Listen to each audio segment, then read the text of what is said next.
Welcome to Fun with Annuities with your host, me, Stan the Annuity Man, America's annuity agent. Can annuities be fun? Can contractual guarantees be fun? Absolutely they can. Find out the brutal facts about annuities with no sales pitches or high-pressure nonsense. Just the brutal and factual annuity truth, which is all you need to hear. Let's have some fun with annuities, and let's have that fun start right now.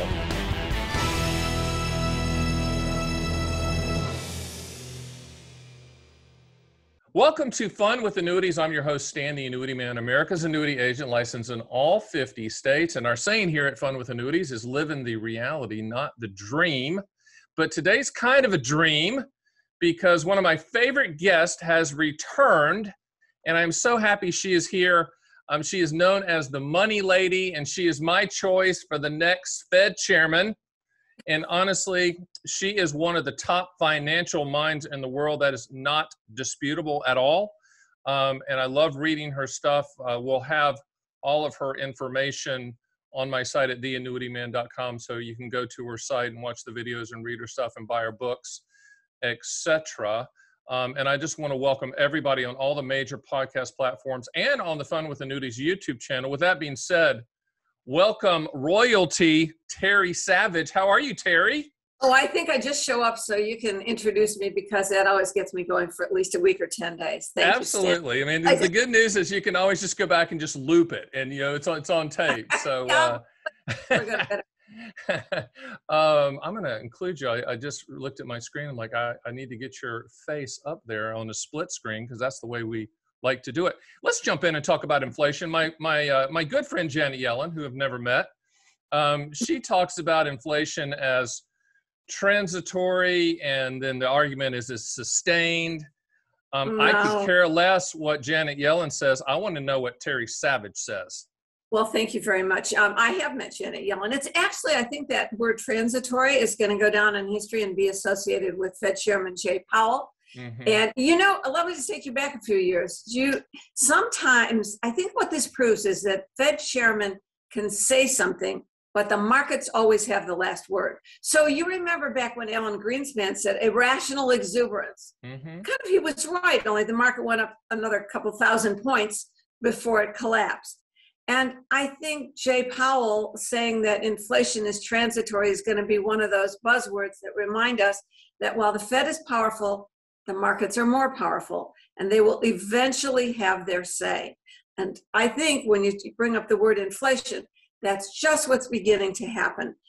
We are seeing, not forget the CPI and this most recent increase in consumer prices. Mm-hmm. You see what's going on in the labor market with strike, with all of these unions and others who are just not saying, I'm not going to go back to work. You don't have to be a union member to say, I demand higher wages. We have millions of jobs unfilled because people won't go back to work there.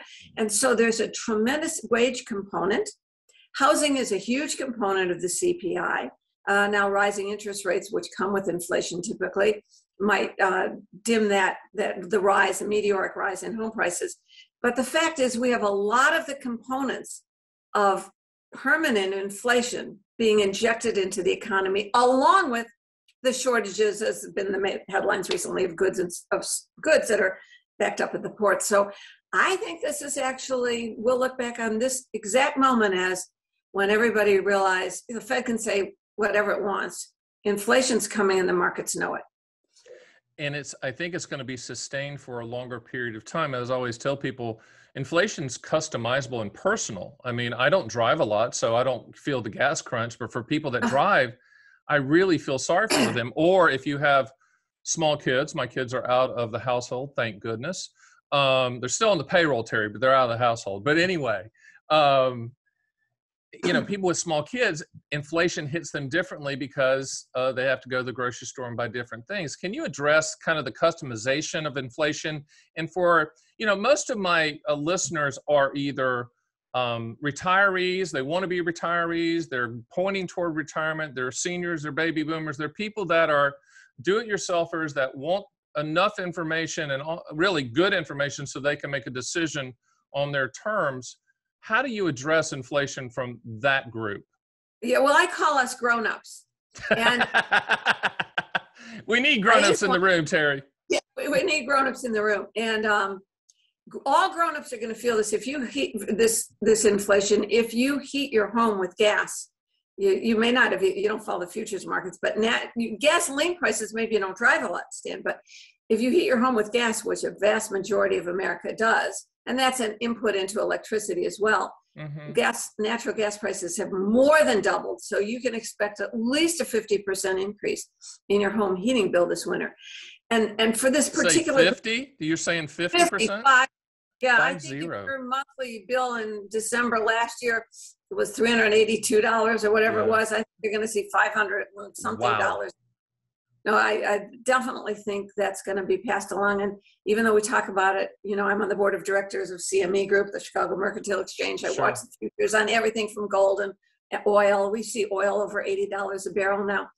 Again, all part of this inflation note. So seniors, just this past week, it was announced that Social Security recipients will get a 5.9% increase, the cost of living increase. It's the biggest in 40 years since 1983. Was it 5.4 or 5.9? 5.9. Did it say 5.4? 5.9.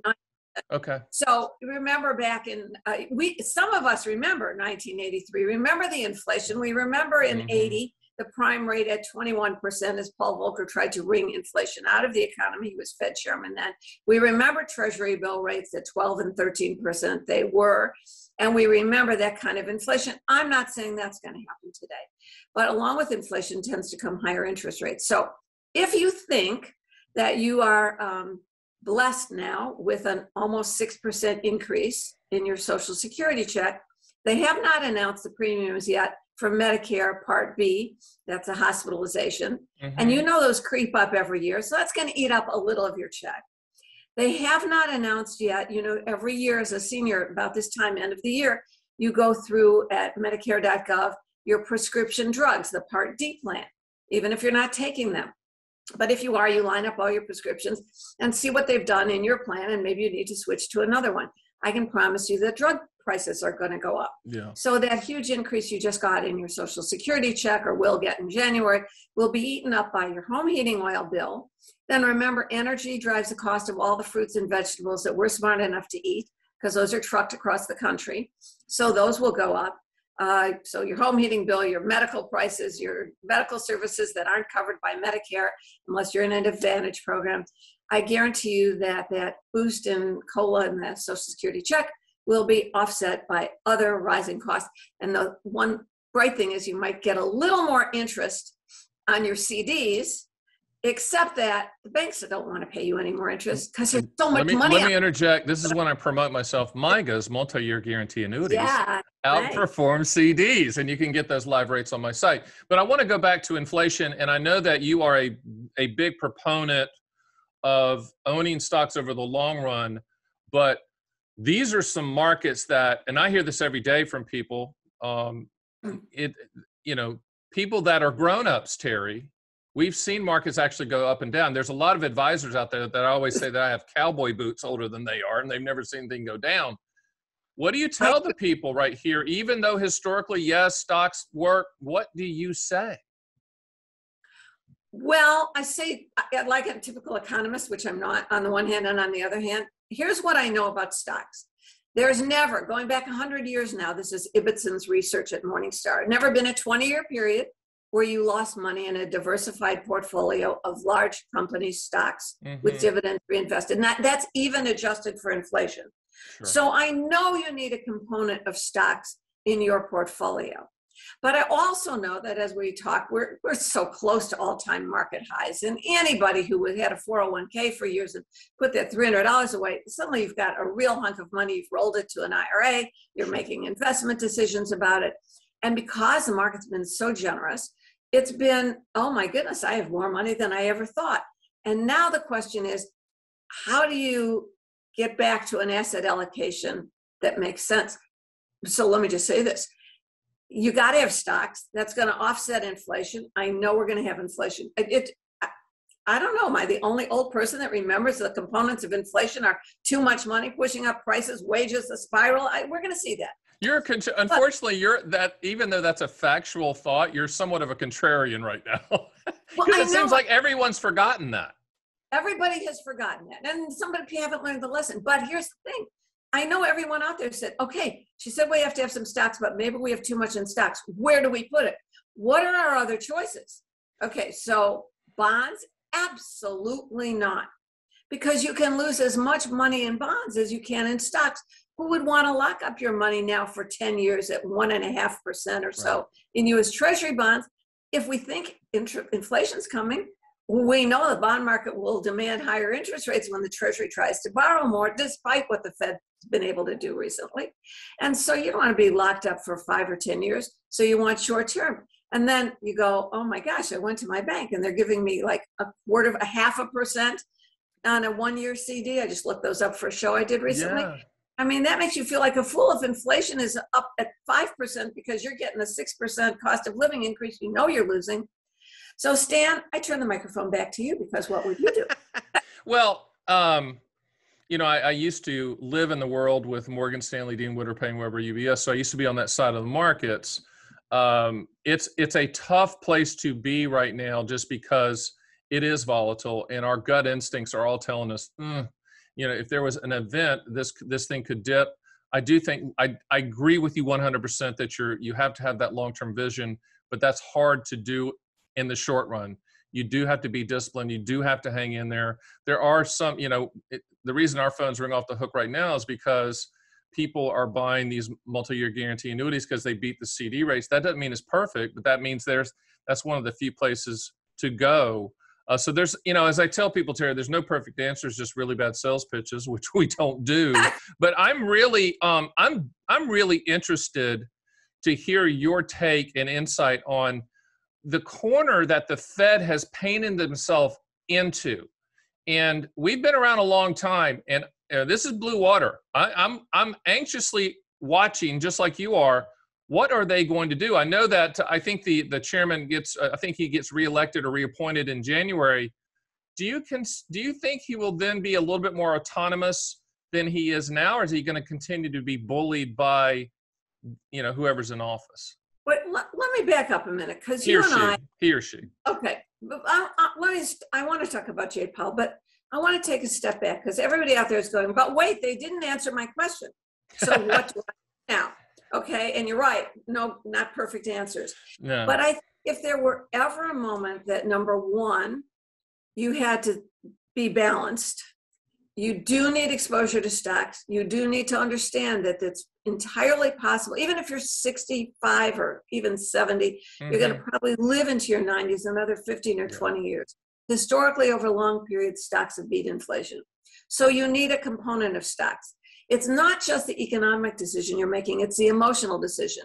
It's easy to say that with the Dow, within 5% of its all-time highs. If the market drops 15%, are you going to chicken out all of a sudden and dump your stocks and say, oh my God, I can't afford to lose it, I won't be able to be retired? Right. Then you have to decide that now. And it's very painful to say, I only get 0.5% in my CDs. I'm going to talk to Stan about, I have a MIGA. I've had it for a long time because I always bought stuff that I wrote about so I could see how it works. And boy, for a while it lagged the stock market. It's not in my stock component, but it makes me feel a lot better as a part of my cash component. And the fact is you need liquidity, you need inflation protection. I'm not against saying with gold still under its highs, it's around $1,800 as we talk, that you might need a gold shares mutual fund, maybe one that pays dividends. I'm not going to go tell you to get into cryptos. If you want to do that, you can go to Las Vegas and buy some cryptos, either one. But what I'm saying is you need a really disciplined approach right now in a quiet time, because otherwise you're going to panic. And having a little cash, even if you're losing out to inflation right now, having some liquidity, safe money, chicken money, I call it, money you can't afford to lose on the sidelines, will allow you to stick with your other investments and not panic. So I just wanted to finish that up. First of all, I agree with you, and I think the conclusion to all that is there's no perfect answer. And it's customizable, and you have to. It all comes down to risk tolerance. How much risk are you willing to transfer? How much risk are you willing to shoulder? But I think what I'm getting from what you're saying is you're sounding the alarm to be disciplined because it's coming. It's like when you're out on the beach and you see the wave getting ready to break, you get ready for it to hit you. I think the same thing's going to happen. I run to shore. Look, none of us knows for sure. Yeah. And so you're always going to be a little right and a little wrong. The problem is you don't want to be a lot wrong and then trying to fix it at the wrong time. Okay. I don't know. I think the best likelihood is that interest rates go up because we have inflation. Jay Powell, I think, has been absolutely independent. He made a decision. Okay. Oh yeah. I think, people like Elizabeth Warren say he's so independent, we've got to get rid of him. Look, the fact is, I think the Fed did a really good job at the beginning of COVID, because we would have had a really global financial crisis. And the Fed literally said, we're going to print enough money. And the government said, great, because we're going to pay out enough money to keep this from being a total global collapse, because the dollar is the center of everything. So I'm not down on Jay Powell at all.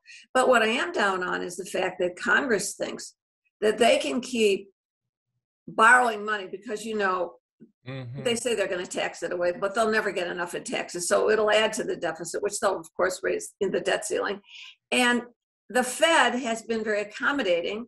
So whenever the government issues IOUs, the Fed goes out in the open market and buys them for its own portfolio, putting newly created liquidity into the system. Nobody ever asked Jay Powell to put his driver's license number, on the back of the check. It was a great line under Paul Volcker days. That is a good line, yeah. But the point is, they just create new money to give out. And that creates this inflation spiral, which we've all forgotten about. So I think that they should keep Jay Powell. He gets it. He's done what he has to do, and he's trying to get Congress to do something responsible. And we should all want Congress to do something responsible. And there are good arguments on both sides of why there are people that need help. I don't want to say that that's not a good argument, but we have to think about whether what we're doing is really helping. We just need to get our priorities reorganized in this country. Just ask yourself, why is a baseball player, a basketball player, a football player who plays, you get beat up for an hour on the football field. Why are they worth multi-million-dollar contracts and teachers and daycare workers get nothing?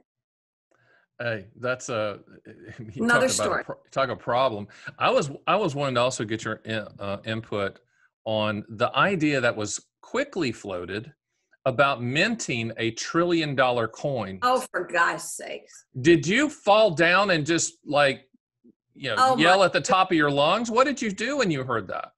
Well, what I did, and I wish I would, if you had known you were going to bring it, I have $1 billion Zimbabwe banknote. Of course you do. Okay. Of course I do. And now you can buy those on eBay if you want one. Exactly. It costs a couple $100, which is. I want $1 trillion coin, Terry. That's what I want. And so then go to Publix, and Publix is the local grocery store in Florida where I live part of the time, and go, hey, I'd like some bread. Well, exactly, because that's exactly what it'll be worth, a loaf of bread. It's a weird thing that Congress did that I never even noticed 20 years ago, where they said that Congress could mint any coin of any denomination as long as it wasn't minted in gold, silver, or bronze. So they could mint a coin that came some idiots in Washington that said, okay, we'll just deposit, we'll just pay down $1 trillion worth of debt, or we'll just deposit this into the system. I saw Janet Yellen have to answer that question. I did too. Greatly. Gosh, she's been the Fed chairman, she's Treasury Secretary, she's danced the political and the economic lines. She's one of my heroes. And I saw her try to answer with a straight face when that was posted her on CNBC that morning. And I yelled at the TV, oh, just tell them they're a bunch of idiots, Well, there's politicians out there that would love for interest rates to go to zero or negative so they could print more money to give it away. People always ask me, can interest rates go down or up or whatever? First of all, no one knows. And if they do, they're not telling anybody. But could they go down? I'm asking you, Terry Savage. I will tell you that I was at a private dinner, this is way before COVID, with Jay Powell, who was not yet Fed chairman, he was a Fed governor. And there was all business people, but I turned into Terry, the financial journalist, at a moment like that. Or asking these easy questions. And I asked him, I said, remember when 50% of the European debt, central bank debt, was negative. In other words, Europeans were paying the banks to hold their money. So it's negative. Interest rates are a sign of huge deflation. And that could come only in a global financial collapse, which was what was happening. This is, as I said, some years ago. And I said, Mr. Powell, do you think interest rates, because T-bill rates were down at 0.08%, I said, do you think interest rates will go negative in the United States? I will never forget. I'm really intimidated, Stan. He looked at me with those big bushy eyebrows, and he looked at me and he said, interest rates will never be negative in the United States. So I kind of cringed a little bit. I said, well, thank you, sir. Never say never, as they always say. Remember, how about this? It's just a year ago, I believe, that oil prices, maybe it's more than 15 months ago, that oil prices traded negative. And yet oil is $80 a barrel today. Because when markets get pushed to extremes by what's going on in the economy, markets react. Only in China don't markets react because the government controls them. This global tax that they're floating to, I'm sure you're. Let's not go. Let's think about something we need to talk. But people want to hear. You know, when we did our last podcast, you know, my emails lit up and everything lit up with, you know, ask her this, and they really people, my listeners do want to hear your comments on pop culture type items and political items, and that's one that was just floated. They're talking about a global tax. As a small business owner, you know, I look at that and go, I'm just not sure we can take more taxation. Maybe we can, maybe we can't. But global tax seems to me as a rabbit hole. What do you think? But wait. I haven't. I'm sorry to say I haven't read about a global tax. I don't know who would levy that. But I think what there's a lot of discussion about is talking about it. Comparative tax rates, and why on earth we would want to raise the taxes on U.S. businesses to be among the highest in the developed world, which just only puts our businesses at a disadvantage. No, they're actually floating a global tax. I don't know who would grab it, but you know, it's just a very fancy form of wealth distribution that's going on. But it's interesting to watch the first year of this administration, and I'm not political in any way. I'm pure capitalist, period.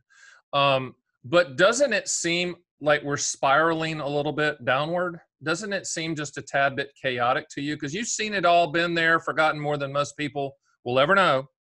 I said my hair colored again. You can't see the grays. But Stan, this reminds me of one of the earliest lessons in capitalism. I remember the man who taught it to me.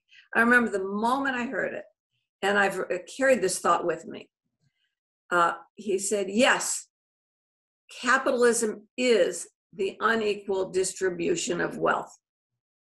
But socialism is the equal distribution of poverty. So we have seen, at least my generation remembers in the old Soviet Union, people standing in line for hours for bread or a chicken. Cuba, look what socialism has done in Cuba. China started growing because they let their people who have I'm told, an innate capitalistic tendency over 2,000 years, go ahead and be capitalists. But now they want to socialize and equalize everything again. If we only studied history, we would learn. I think, it's not political. Here's another lesson I learned. A rising tide raises all ships. And you know who said that? John F. Kennedy. He was a Democrat. He was the one that put in the Kennedy round of tax cuts. He cut the top tax rate from over 90% to just to 52%. The Kennedy round of tariff cuts.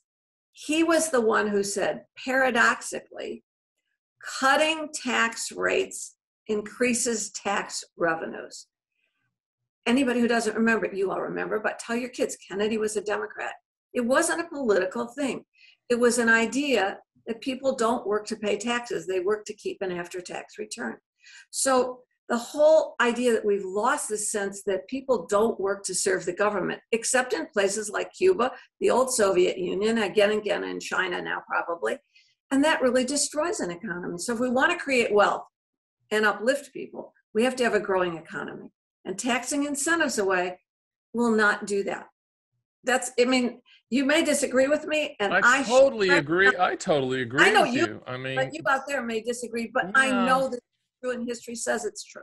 you can't legislate equality when business owners are taking risk that other people aren't taking. There needs to be a reward system for that, which leads us to our friends in DC. And it's political silly season, obviously.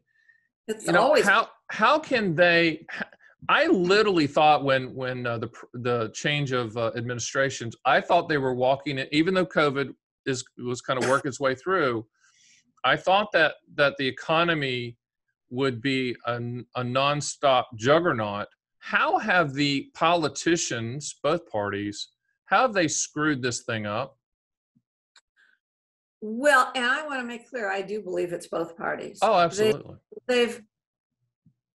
I'm astounded at how little they care about the country, how much untruth they believe on both extremes. I mean, whether you're talking about COVID or taxes or whatever. I mean, we seem to have taken leave of historical perspective and common sense in Washington, and that's scary. But as my old friend Warren Buffett always said, you know, nobody got rich betting against America. And by the way, if you don't believe that she knows Warren Buffett, go to her site and watch the video with her and Warren Buffett. So Yeah, she didn't just drop that name. This is legit. Well, I keep that up there because I think that video was done in the middle of the financial crisis. I interviewed him at a charity benefit where people paid a lot of money. Sure. And and it was the worst time. I mean, it was back in 2008. You'll see what I looked like 10 years ago. And the thing is, he was so optimistic then, and everybody was so pessimistic because that's when the banking system and people were losing their houses. They were bulldozing. For goodness sakes. Today, let's think about how quickly things move. A decade ago, in the financial crisis, the mortgage crisis and so forth, the banks were failing. You know, they were being taken over. The government was trying to help them out. General Motors was on the brink. And we were bulldozing houses, empty houses in California. Today, we don't have enough of a supply of houses. Perspective is really important. But we righted our ship, and then along came COVID. And I think we will... I hope that what we're seeing is such an extreme of idiocy in Washington that the heart of America rises up and says, stop it, you silly kids. This is our life. And voters typically do that if the pendulum swings, you know, far right or far left, they always grab the pendulum and say, whoa, stop there for a second. But maybe not. Maybe this time it swings left and stays left because people, you know, I read the other day where over 4 million people, you know, kind of quit their jobs and said, hey, I don't want to do this. Now, there's arguments on both sides that, hey, wages might not be high enough. Or the argument on the other side is if you pay people more than they make it work, they're not going to work, you know, on the welfare. Where do you land on all of that? And do you think this is actually, can it be looked at glass half full, or is this glass half empty with 4 million people saying, I don't want to work? Well, this is a very interesting moment. As after Labor Day, we embarked on a really great social experiment, and the jury's out on it. We said all the people that were self-employed will stop getting unemployment benefits. That's when that ended, the PUA plan, that pandemic unemployment assistance. All the extra money that people got, and unemployment by itself is relatively low in every state, but that extra $300 a week, and before that it was $600 a week, remember, that we paid out. Certainly, you know, that which you tax, you get less of. That which you incent, you get more of. And we not only help people who were needy, but we incented them not to go back to work. And not to mention, there's still so much COVID and the Delta variant out there that people are legitimately afraid to go back to work in the service jobs where they meet people face to face. So as we get a handle on the pandemic, maybe with boosters or whatever it takes, and B, as people are not getting the benefits, there are jobs open. And the question is, what have we done to the American psyche that people are not willing to do those basic jobs? And of course, our history is replete with periods of extremes. But what happened typically is we had a lot of immigration. And those were the people in the Gilded Age around in the 1880s, 1890s. They came to America to do the basic, they were horrible jobs. They were sweatshirt shop jobs for young girls, sewing and being maids and the world's worst jobs. But people came to America because they knew they could make a better life for their children. We've closed pretty much the doors on immigration. And so we're now seeing that the people who are here are not willing to do those jobs. We're in a very interesting social experiment. I'm fascinated as a economic historian of sorts to look and see what develops. It is interesting to watch. I have a theory that the phrase Labor Day will be deemed hate speech, and we will no longer celebrate that anymore because it's offensive.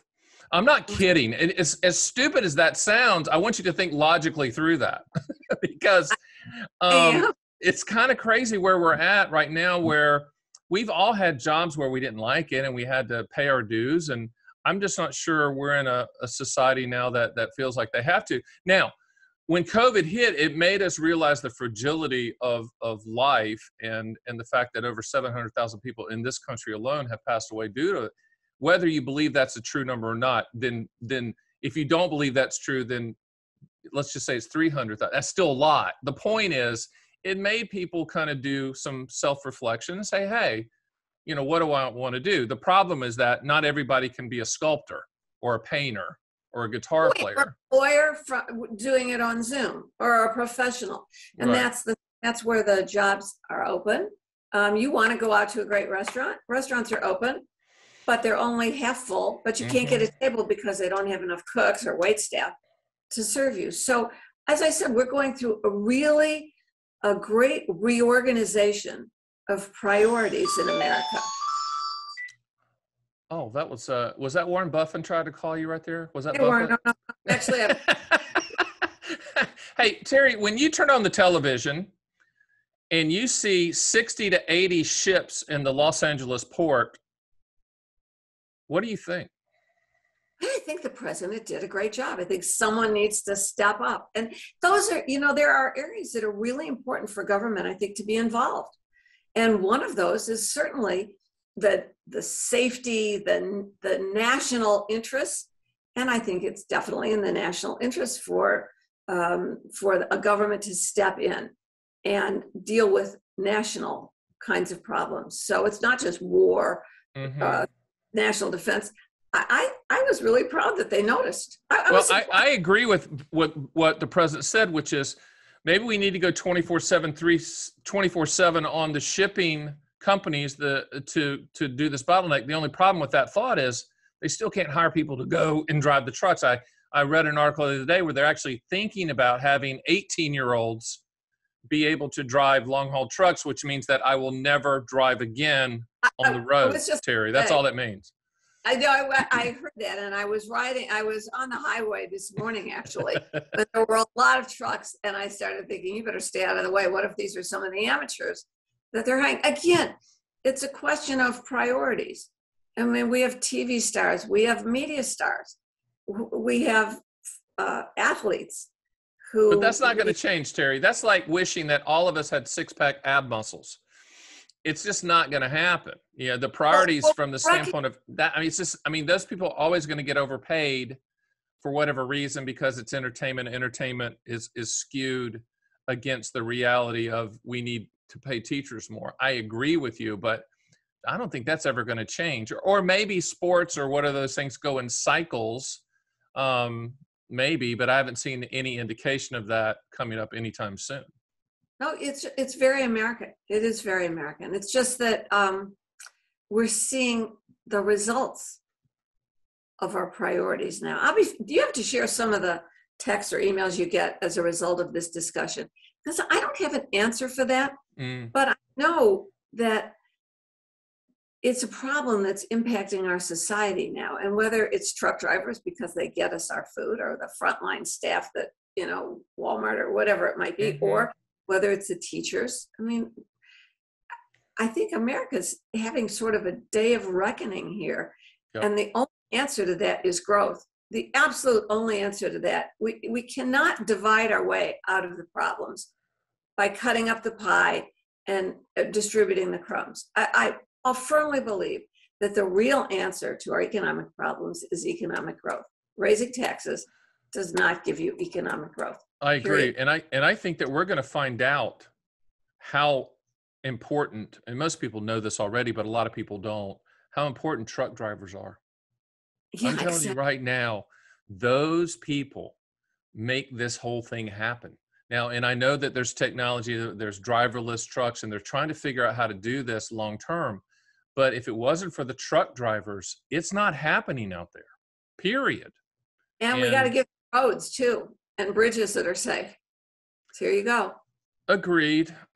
Which frustrates me when I hear, there's infrastructure bills that should go through because we need better roads and bridges. And I think those are important. And then I hear the words human infrastructure, which drives me crazy.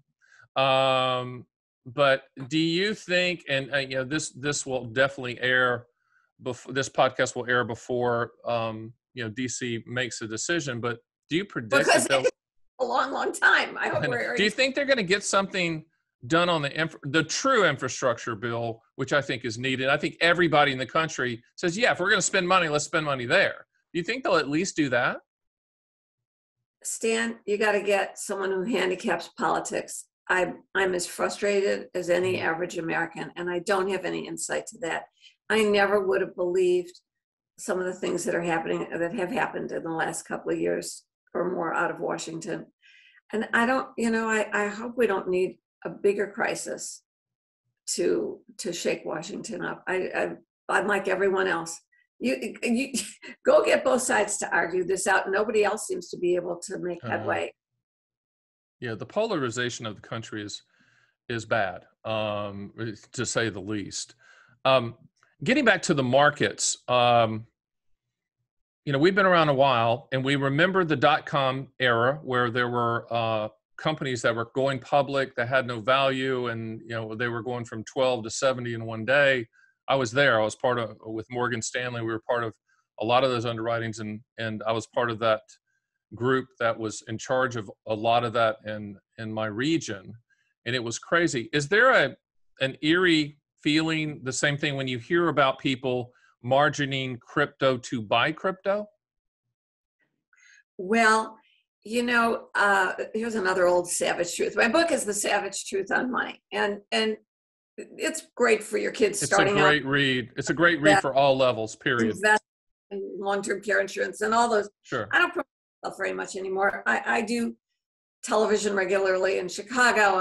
On radio, WGN TV and radio, and I have a syndicated column that runs every week. So I'm always out there talking to what I call regular people. I'm not giving you the most sophisticated stuff, but I've been around the markets for a long, long time.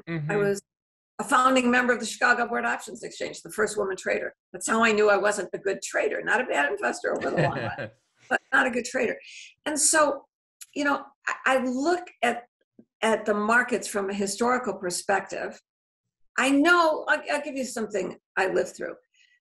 From 1972, the Dow Jones made its high of over 1,000. Until 1982, and I was a young stockbroker then, and then a trader on the options exchange, which opened in 73. And not until August of 82, when Nixon closed the gold window, did the Dow go over 1,000. We had a 10-year decade of the Dow trading under 1,000. Okay. And then I remember distinctly in 1998, 99 saying, this is insane. There's a great chart, market capitalization compared to GDP. This is a chart that was off the charts. I spent a lot of time speaking to corporate audiences, and they asked me to talk about their 401k plans. And I was warning people for 3 years. I looked like such a stupid person because the market was going up, and my chart was going farther off the chart. And so here's an old savage truth. The market can stay irrational a lot longer than you could stay solvent. Don't fight the market. Allocate to the market, and then get out of the way of trying to decide when enough is enough. The market will decide when enough is enough. So yes, there's a lot of craziness going on, but people, it's not your audience, you defined it, but every one of you out there, if you have a son or daughter in their 30s or 40s or 20s, probably, that you should be so excited. Oh my God, my son's an investment professional. He's older than that. But I mean, these young people, oh, great, they're trading at Robinhood. Good, they're learning how to invest. No, they're doing fantasy football on the weekends, and they're doing Robinhood in the middle of the week. And it's nothing to do with price earnings ratios or cash flow models or dividend yields, whatever. So here's the whole thing. There's a whole piece of the people in this boat that they're not playing with the same oars. They're not rowing with the same oars you're rowing with. And they're going to jump up and down and rock the boat while you're sitting there going, oh, I've got my long-term investment plan. They're rocking the boat in ways that are unpredictable, especially when waves come along. So you just got to worry about yourself right now. You've got to diversify. You must think about your future liquidity needs so that you're not forced to sell when and if there's a huge market decline. And you can't tell these people they're crazy. The market will let them know. They're all going to get a lesson. The market always does the most unexpected thing. It teaches most people the greatest lesson. It will flush them out for sure. Yeah. Good judgment comes from experience, and experience comes from bad judgment. That's good. I'm gonna date myself a little bit here, but you'll understand what I'm getting ready to say. When I first started in the stockbrokers business, that's what it was called. And someone bought a stock, you wrote it down on a piece of paper, you put it in a vacuum tube. The vacuum tube went to the desk inputted the order. That's how old I am. Well, as I said, but let me finish with my thought there. At this point in time, at the time of this taping, depending on who's doing the stats, over 80% of all trades are done by non-human, algorithmic, black box, high velocity, 24/7 computers. That's a change from when me and you were first starting in the business. What is your opinion on the technology aspect affecting markets in a good and or bad way? Well, actually, I think markets are, in a way, a lot less volatile because there is so much volume and it's trading on both sides of the market. Don't forget, when you and I started out, there was a specialist on the floor of the New York Stock Exchange. Correct. And if he was running out of money, he wouldn't sell. So the gaps were wider. We're in decimals now instead of quarters and sixteenths. That's narrowed the spread. And I think actually the technology has really improved liquidity and allowed for better raising of capital. In the olden days, you had to go to Merrill Lynch or Dean Witter or Morgan or Goldman Sachs or whatever to sell stock to the public. Now companies can sell stock directly on the exchange. I think technology has been truly enabling. And I think fintech, the whole fintech sector of the market. I've written stories for the last decade about companies that are doing everything from refinancing your student loans to allowing you to buy pennies of, stockpile.com lets you buy penny share, a few dollars worth of shares for your grandchild. The fact technology has improved the efficiency of the markets, has dimmed the volatility of the markets, and only when human nature takes over, like you saw in the run-up of the meme stocks earlier this year. Sure. But the market's not bigger than human nature. Human nature can push the market to extremes, and then the market gets you back. It always gets you back. I believe that. I think that's a very interesting take on it, because I think people get scared sometimes of the institutional sways in the markets and just big money driving things, and they feel like they're surfing beside a cruise ship and they don't want to get sucked under the boat. They want to catch the wave if they can, which leads back to your initial thought about you have to be disciplined. You do have to look at the long term. And I know that sounds cliche to people out there, but I think it's important for someone like Terry Savage to say, that's actually it. That's actually the secret sauce to this whole thing. Because, I was around also with you when day trading was it, and everyone tried to day trade, and I went, okay, that's not going to work. I mean, that's gonna be a mess. What's your prediction, technology-wise, or do you have any for where the markets are going, or how people are able to interact and buy things from an investment standpoint? Are you a fan of some of the things that are popping up, like I'm sure you're not a fan of the family offices and those things, but I used to call them holding companies. They have an acronym for them now that are popping up. do you like what's happening with some of the pools of money that's out there that's doing some shadow investing? I did. Wait, you threw a whole lot of dirty words at this. Of course I did. That's what I do. That's such a grab bag. That's such a beef stew of challenge. Hey, First of all, it doesn't matter how the buyers and sellers are organized. They have their opinions. They buy and they sell. Family offices are just simply a way for very wealthy people to manage their money, and they invest in the stock market or in venture capital. Yeah, but the only problem with that is they don't have to, at this current time of the taping, they don't have to disclose a lot of their holdings, which main firms do. That's just an asterisk, Miss Savage. That's a small little piece of the market. Look, here's what I know. I've been around the markets for a long, long time now. I've been around traders. I made a quip earlier, but I really mean this. I was literally down there on the trading floor in the olden days when this CBOE first opened up, as I was the first woman trader. And they had these guys in the booths with headsets on to New York. And I went, wait, what? They're buying 10,000 of this? How do they know? Do they know what's happening in New York on the exchange? A block is going to cross of IBM or whatever those were the stocks those days. Digital equipment was the high-tech stocks. And not only that, I was the most even trade. I'd buy 10 of these because that was a good idea. And I'm a little concerned. I'll sell 10 of those. I'll buy 15 of this. Pretty soon I had a big portfolio and it was equally balanced. I think there's a gene. I walked around interviewing people on the old trading floors to see if I could discover. I'm married a trader and I have a son, and I sent him down to the trading floor to work as a clerk one summer, figuring if he was really a trader like his father, I wouldn't have to pay for college. Now, he's a great and highly respected investment professional today. I'm never allowed to talk about him, his firm, or what he does. But the fact is, I think trading is a gene, or else it's an addiction. And you know people, they're probably younger than you if you're sitting here watching this podcast, who are really making money, and you're going, why didn't I buy Bitcoin at 600? I told people not to buy it at 600, not because it wasn't a good idea, but because I was afraid it was just a way to steal your money, that these wallets, you'd forget your access or someone would steal it. So I'm not a trader. If you want trading advice, tune in CNBC all day long. Exactly. I mean, seriously, I keep it on. It's the wallpaper background. I mainly look around to see what's going on, what's the trend. Decide who you are. Know yourself. By this time, if you're listening to this podcast, you should know yourself. And then understand the place in history where we're at right now and the risks to the upside and the downside. Well, the place where we're at right now, that's a good segue to my next question. Where we're at right now, does this remind you of a specific moment in time in the past as you've looked at markets and investing, or are we at what I call blue water, which is we've never seen it before and this is new? It's always new, Stan. It's always a mistake. I mean, to look back, that's not the direction you're going.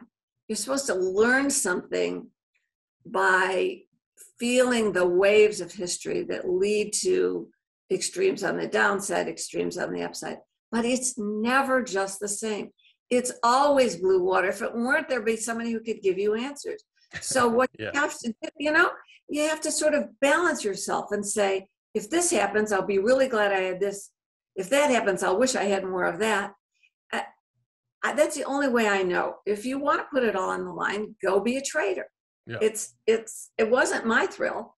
And I now proved to myself. Well, I'll tell you something I did. I mentioned this. Where did I do this for? Oh, by the way, I do a podcast not at all like yours with Pam Kruger of Wealth Ramp and Richard Eisenberg of PBS's Next Avenue. It's called Friends Talk Money. You can look for Friends Talk Money or go to friendstalkmoney.org.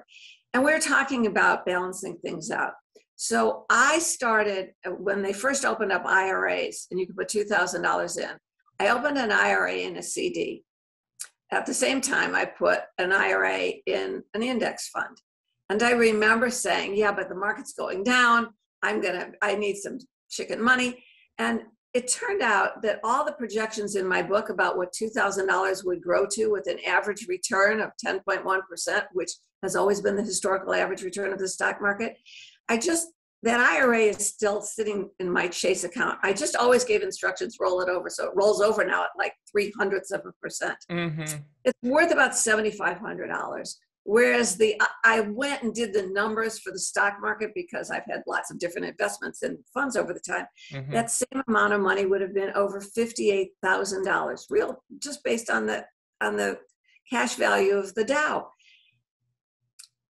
You can't be all in chicken money. You have to believe in the future of America. If you don't believe in the future of America, then don't bother investing, go somewhere else. No, I agree. I agree with that. Terry Savage, you're one of my favorite people on the planet.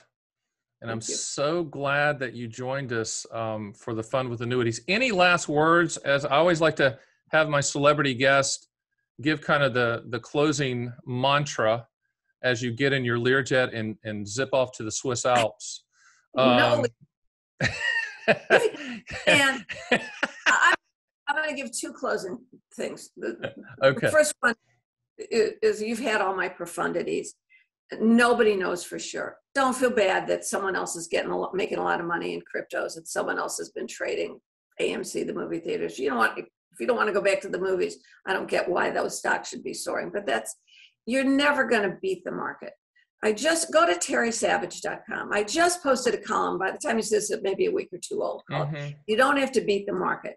S&P Dow Jones indexes keep a scorecard.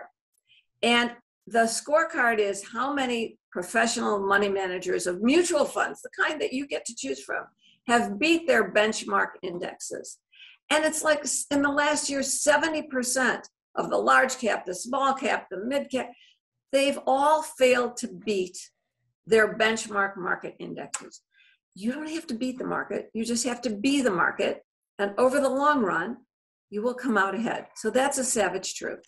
I was just going to say, you stole my line. I was going to end that with, that is the savage truth. And it actually is. Terry, thank you so much for being on Fun with Annuities. I want to thank everybody for joining us, and I will see you next week. Thanks for listening to Fun with Annuities. Please hit the subscribe button and make sure to go to my site at theannuityman.com, where you can run your own SPIA, DIA, and QLAC quotes and see a live feed of the best MYGA fixed rates in the country, and even get indexed and income rider quotes as well. You can also sign up for my 6 Annuity Owner's Manual books, and I'll ship them for free and under no obligation. I also encourage you to schedule a one-on-one call with me, Stan the Annuity Man, so we can have a full discussion of your specific situation. It will be the best brutally factual and truthful advice you will ever get, and that's one guarantee you should definitely take advantage of. So join me next time for the #1 annuity podcast on the planet, Fun with Annuities.